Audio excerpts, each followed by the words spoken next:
Comme vous voyez, j'enseigne ce week-end sur le fruit de l'esprit. J'aime dire que tous les fruits de l'esprit viennent de l'amour. C'est où ils commencent et ils sont maintenus en place par la maîtrise de soi. Vous comprendrez ça beaucoup plus après-demain matin. Bonté ou humilité ou bienveillance, ce mot seul décrit tout. Et c'est probablement la plus difficile des vertus chrétiennes à développer entièrement dans nos vies. Souvent, celui qui a vraiment besoin d'humilité ne croit pas du tout qu'il en a besoin. Et cela prouve qu'il en a vraiment besoin. Matthieu 12, 33, vous les reconnaîtrez à leurs fruits. Les gens ne nous reconnaîtront pas à nos autocollants ou aux croix que nous accrochons sur nos corps ou au nombre de fois où nous allons à l'église par semaine. Ils nous reconnaîtront à nos fruits. Ils ne nous reconnaîtront même pas à nos dons. Ils nous reconnaîtront à nos fruits. Jésus a dit dans le livre de Jean que si nous portons beaucoup de fruits, notre Père sera honoré et glorifié. Que si nous ne portons pas de fruits, nous serons taillés et coupés et lagués. Que si nous portons du fruit, nous serons émondés afin que nous portions du fruit plus riche et plus excellent. Dieu est très déterminé à ce que nous portions du fruit. Depuis la Genèse 1, il dit « Soyez féconds, multipliez ». Dieu ne nous appelle pas à être occupés, mais à être fructueux. Et beaucoup de gens sont occupés à ne rien faire. Une des choses que nous devons apprendre à faire, c'est de gérer notre temps, et ça fait partie de la maîtrise de soi. Mais l'humilité est si importante, et je complimente ceux qui savaient déjà ce que j'allais enseigner ce soir et sont revenus parce que cela me dit que vous voulez grandir. Et vous voyez, beaucoup de gens veulent apprendre tout ce que Dieu peut faire pour eux, mais ils ne veulent vraiment pas apprendre ce qu'ils devraient faire pour Dieu. L'humilité vous libère. Un homme humble est un homme heureux parce qu'il n'essaye d'impressionner personne. Il ne vit pas sous pression. Il n'est pas hypocrite, il ne joue pas la comédie. Il n'est pas en compétition avec tous les autres. Il est libre d'être complètement et totalement lui-même, sans la pression du sentiment de devoir être quelque chose d'autre, parce qu'il est satisfait de ce que Dieu a fait. Il veut simplement être la meilleure version qui soit de lui-même. Vous voyez, un homme vraiment humble, peu lui apporte qu'il soit le chanteur le plus grand au monde ou la personne qui nettoie les toilettes à l'église. Parce qu'il comprend que sa valeur et son mérite ne sont pas dans ce qu'il fait, mais dans son obéissance à ce que Dieu lui demande de faire. Et parfois, si Dieu nous demande de faire quelque chose qui, peut-être selon le monde, qui est peut-être plus vu comme un travail modeste, il faut vraiment de l'humilité et de la soumission pour être prêt à faire ce travail et le faire avec joie. Mais chaque travail doit être couvert. Dieu couvre tout. Il oint chacun de nous de façon différente. Et Dieu ne voit pas les choses comme le monde les voit. Il ne voit pas une position comme haute et glorieuse et une autre comme humble. Dieu a un plan global qui nous implique à tous et il y a de la place pour nous tous quelque part. Et nous devons être vraiment heureux d'être dans la place où Dieu nous met. Les gens demandent souvent de Dave et comment il s'y prend avec cette position que j'ai, alors qu'il est assis dans toutes ces réunions et qu'il n'est pas celui qui est en haut devant les gens tout le temps. Et bien que Dave ait un rôle énorme dans le ministère, c'est plus dans les coulisses plutôt que d'être celui qui est la voix du ministère. Et je ne vais pas dire que Dave n'a pas eu de problème avec ça, mais il les a résolus en 3 semaines. Car voici ce que Dieu lui a mis dans le cœur. J'ai mis un don dans ta femme et je veux que tu soutiennes ce don. Et si tu fais ce que je te donne la grâce de faire, tu auras toujours la joie. Mais si tu essayes d'aller au-delà de ça et de faire quelque chose que je ne te donne pas la grâce de faire, tu n'auras pas la joie. Et je ne saurais vous dire combien de gens malheureux il y a dans le monde simplement parce qu'ils ne sont pas satisfaits d'être eux-mêmes. Eh bien, je ne suis qu'une mère au foyer. Je ne suis qu'une mère au foyer, ça n'existe vraiment pas. Être une mère est un appel d'en haut. Être une bonne maman est un appel d'en haut. Qui sait, peut-être que vous êtes en train d'élever l'évangéliste le plus grand que le monde verra jamais. Mais il se peut aussi que vous soyez en train d'élever quelqu'un qui aime paisiblement les gens. Eh bien, je ne suis que ceci, je ne suis que cela. Et comme personne, nous avons tendance à être impressionnés par ce que font les autres. Mais Dieu n'est pas impressionné par ce que nous faisons. Il est impressionné par nos motifs et par l'attitude de cœur qui nous pousse à le faire. Et si nos motifs ne sont pas bons, rien n'est agréable à Dieu. Matthieu 11, 29, je voudrais que nous commencions là.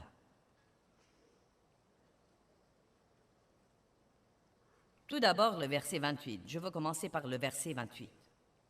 Venez à moi, vous tous qui êtes fatigués et qui êtes chargés et accablés, et moi je vous donnerai du repos. Du repos, je vous donnerai du repos. Combien d'entre vous avez besoin de ce repos dans votre âme? Il ne parle pas de prendre un petit somme, il parle du repos. Du repos intérieur. Je détendrai et soulagerai et reposerai vos âmes, votre âme et votre pensée, votre volonté, vos émotions. Et nous avons besoin de repos dans notre pensée, dans notre volonté, dans nos émotions. Verset 29. Prenez mon joug sur vous et apprenez de moi, car je suis bienveillant, doux et humble, modeste de cœur, et vous trouverez le repos, soulagement et détente et récréation. Voyez ce que l'humilité vous donne. Relisons-le encore une fois. Il dit, vous trouverez le repos, soulagement et détente et récréation et calme béni de vos âmes. Croyez-moi, apprendre l'humilité en vaut la peine. Et ensuite, dans le verset 30, il dit, car mon joug est aisé, utile, bon, je ne suis pas sévère ou dur ou oppressant. Croyez-moi, Jésus est vraiment facile à vivre. Mais je suis confortable, miséricordieux et agréable, et mon fardeau est léger. La qualité la plus étonnante par laquelle Jésus a marché dans sa vie, comme exemple pour nous, est cette belle qualité d'humilité, de modestie et de bonté. Nous avons une opinion complète erronée de la modestie et de l'humilité. L'humilité est un mot que nous ne comprenons pas. Nous croyons que l'humilité est la faiblesse, la lâcheté, laisser les gens nous marcher sur les pieds. Mais en réalité, le mot humilité est par définition la force maîtrisée. Jésus n'était pas obligé d'aller à la croix. Il a dit, ne savez-vous pas que je pourrais demander une légion d'anges qui me délivrerait? Mais il s'est humilié sous la main puissante de Dieu, parce qu'il savait que c'était ce que Dieu voulait qu'il fasse et que ce serait le mieux pour tous les autres.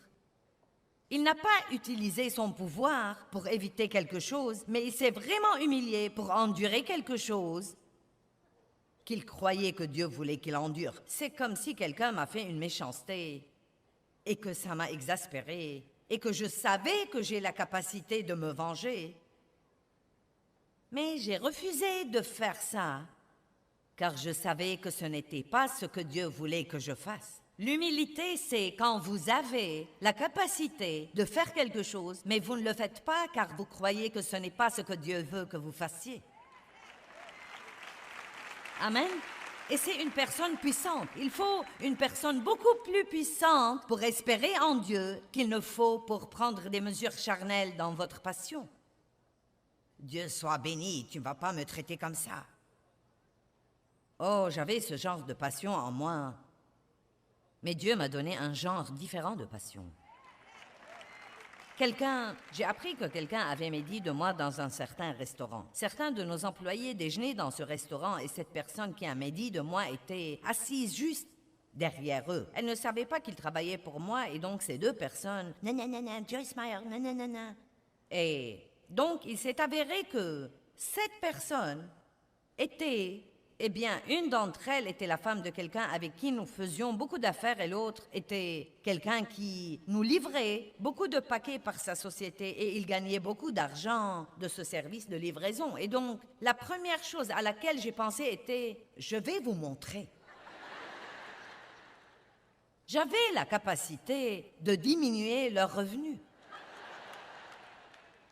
Non, mais je me suis allongée sur mon lit ce soir-là et j'ai fait toute une histoire et je vais faire ceci et cela et je vais faire quelque chose d'autre. Et ensuite, à 2 ou 3 heures du matin, le Saint-Esprit m'a parlé et m'a dit « Tu ne vas rien faire ». À ce moment-là, j'étais épuisée émotionnellement après la crise que j'avais piquée. Donc Dieu m'a prise au dépourvu et j'ai pensé « Que vais-je faire ?» Et il a simplement dit « Tu vas faire ce que tu dis aux autres de faire. Tu vas commencer par pardonner, tu vas prier et ensuite tu vas bénir. Et tu vas me laisser m'occuper de la situation. » Et Dieu m'a en fait amené à leur envoyer des cadeaux et à leur dire combien j'appréciais leur service. Je voulais tellement leur envoyer mon livre « Moi et ma grande gueule ». Oh, j'étais si tentée d'envoyer ce livre « Moi et ma grande gueule ». Donc j'ai lutté avec ça un peu. Mais ce que je veux dire, c'est que j'aurais pu prendre des mesures, mais je me suis finalement humiliée sous la main puissante de Dieu afin qu'il puisse s'en occuper. Donc l'humilité n'est pas du tout une faiblesse. Une personne humble, non mais un homme humble est un homme puissant, un homme véritable. Jésus était un homme humble, un homme véritable, un homme puissant. Le gentleman est un homme véritable. Qu'est-il arrivé au gentleman? Allez les hommes, revenez à certaines de ces belles habitudes, ces habitudes qui étaient courantes quand j'étais petite fille. Même les hommes qui proféraient des grossièretés à l'époque, et ce n'est personne d'entre vous, ils ne faisaient pas ça devant une dame. Mais maintenant, ils trouvent tout à fait normal de faire ça. Et nous, comme croyants, nous devons combattre pour ses qualités, nous devons combattre pour ses vertus, et le moyen de faire ça, c'est de veiller à être un bon exemple partout où que nous allions. Nous vivons dans l'obscurité, mais nous sommes des lumières, et chacun de nous doit épousseter ses ampoules et faire fonctionner ses ampoules à plein régime. Non seulement une petite lueur faible qui émane de notre vie, mais soyez... C'est très dangereux d'être au milieu d'un désordre comme celui où nous sommes aujourd'hui, car nous risquons de commencer à dériver. Et si nous ne donnons pas l'exemple à nos enfants à la maison, je ne sais pas ce qui va leur arriver. Il y avait une époque où même si les parents ne faisaient pas leur travail, il y avait des héros et des gens qui étaient des exemples pour eux. Mais nous ferions mieux de nous élever et de donner l'exemple à nos enfants. Et voilà les choses les plus belles que vous pouvez montrer à vos enfants. L'amour, et c'est plus qu'un mot. Ça me va très bien de faire marche arrière et d'enseigner sur l'amour ici, mais j'ai déjà fait ça dans cette série. Mais si l'amour n'est pas le thème principal de votre vie, vous définissez mal vos priorités.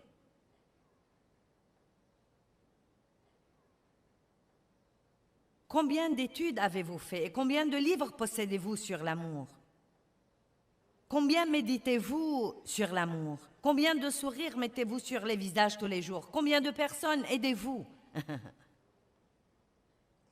Jésus a dit, « Je vous donne un commandement nouveau, aimez-vous les uns les autres, comme je vous ai aimés. À ceux-ci, tous connaîtront que vous êtes mes disciples. » J'ai écrit un livre intitulé « La révolution de l'amour » et ses ventes étaient... Eh bien, merci, Dieu soit loué. Les ventes de ce livre étaient inférieures à tous les livres que j'ai écrits. Elles étaient en fait très mauvaises. Elle a dit, achetez-le, il est merveilleux. Vous savez pourquoi? Et le livre n'est pas mauvais du tout.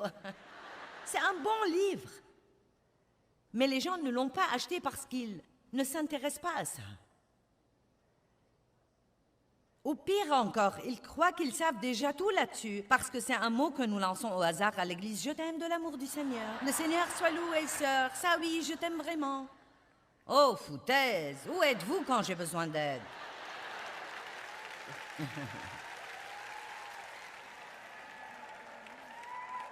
Mais croyez-moi, c'était un message pour moi. Ma première tentation était, eh bien, je ne vais plus écrire de livre sur l'amour. J'ai pensé, non, je vais écrire un autre. Et j'ai écrit un autre livre intitulé L'amour à haute voix. J'ai pensé, faisons-le plus fort. Je ne vais pas abandonner. C'est le message que nous devons écouter. Et tous ces fruits viennent de l'amour. Si vous avez l'amour, vous serez heureux. Vous serez joyeux. Vous serez paisible. Si vous marchez vraiment dans l'amour, vous serez patient. Dans 1 Corinthiens 13, l'amour est patient. L'amour est bienveillant. L'amour est bon. L'amour n'abandonne jamais. L'amour est fidèle. L'amour est humble. Il n'est pas enflé et hautain. Tout ça est dans l'amour. Ce devrait être le grand thème de notre vie comme chrétiens. Et non pas voir 20 principes sur la façon d'avoir ce que nous voulons en 30 jours. C'est intéressant combien les ventes dépendent du thème. Philippiens 2, 3. Jésus, notre grand exemple. Père, nous te sommes reconnaissants pour cette parole et nous croyons qu'elle va influer sur la vie des gens d'une façon très positive. Combien d'entre vous se rendent compte à quel point ce sujet est important?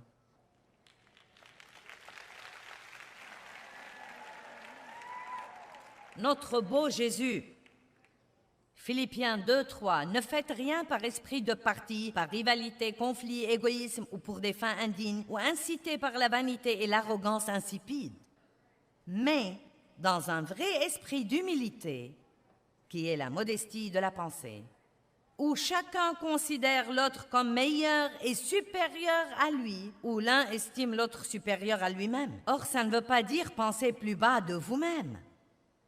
Ce n'est pas du tout ce que cela veut dire, mais cela veut dire ne pas penser que vous êtes meilleur que les autres personnes.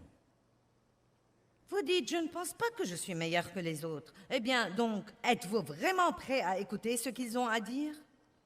Êtes-vous prêt à considérer qu'ils pourraient avoir raison et que vous pourriez avoir tort?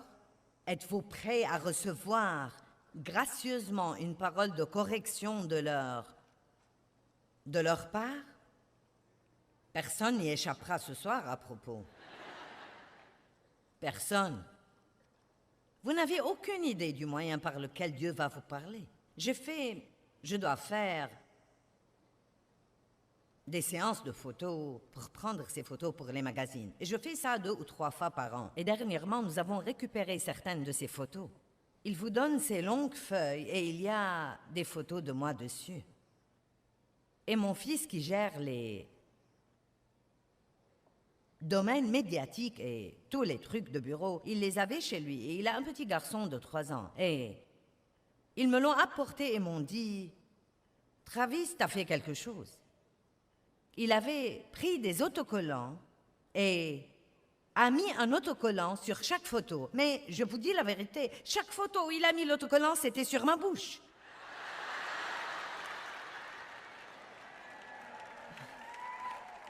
J'ai pensé, est-ce que Dieu essaye de me parler? J'ai trouvé que c'était très drôle. Donc vous devez faire attention, Dieu a dû parler à un prophète par un âne. Et une personne avec une attitude humble est prête à recevoir. Ne pensez pas que vous êtes meilleur que les autres personnes ou que ce que vous faites est plus important que ce que font les autres. N'ayez pas une opinion basse de vous-même, mais ne maltraitez jamais quelqu'un d'autre parce que vous pensez que vous êtes meilleur que lui. Et voilà des choses auxquelles nous devons penser un peu. Prenez celle-ci à la maison et pensez-y. Que chacun de vous respecte et regarde et considère non seulement ses propres intérêts, mais aussi les intérêts des autres. Qu'il y ait donc en vous cette attitude et ce but et cette pensée humble qui ont été aussi dans le Christ Jésus, qu'il soit votre exemple dans l'humilité, qui, bien qu'il soit essentiellement un avec Dieu et en forme de Dieu, possédant la plénitude des attributs qui rendent Dieu Dieu, il n'a pas pensé que cette égalité avec Dieu était quelque chose dont il devait s'emparer ou saisir, mais il s'est dépouillé lui-même de tous ses privilèges et sa dignité légitime en prenant une forme de serviteur et d'un esclave, en devenant semblable aux hommes et en naissant comme un être humain. Je n'ai aucun bon moyen pour établir une comparaison à part dire, et ce n'est pas le meilleur exemple, mais il vous aidera à comprendre. Jésus descendant ici-bas et devenant un homme, alors qu'il était Dieu, serait comme si nous voyions une petite fourmi rouge minuscule et que nous décidions que pour sauver la communauté des fourmis, nous n'allons plus être des humains, mais nous allons être une fourmi et ramper dans la saleté le reste de notre vie. Il n'était pas obligé de faire ce qu'il a fait. Il était humble et donc il a pu faire tout ça. Il a pu maîtriser ses passions pour le faire, bien que la Bible dise que quand il pensait dans le jardin à aller à la croix, il était sous une telle pression que sa sueur est devenue des grumeaux de sang. Il avait une telle agonie dans sa pensée. Il avait le pouvoir d'éviter ça, mais dans l'humilité, il a dit « Non, je vais m'humilier sous la main puissante de Dieu. » Mais regardez ce qui est arrivé. Et la même chose vous arrivera.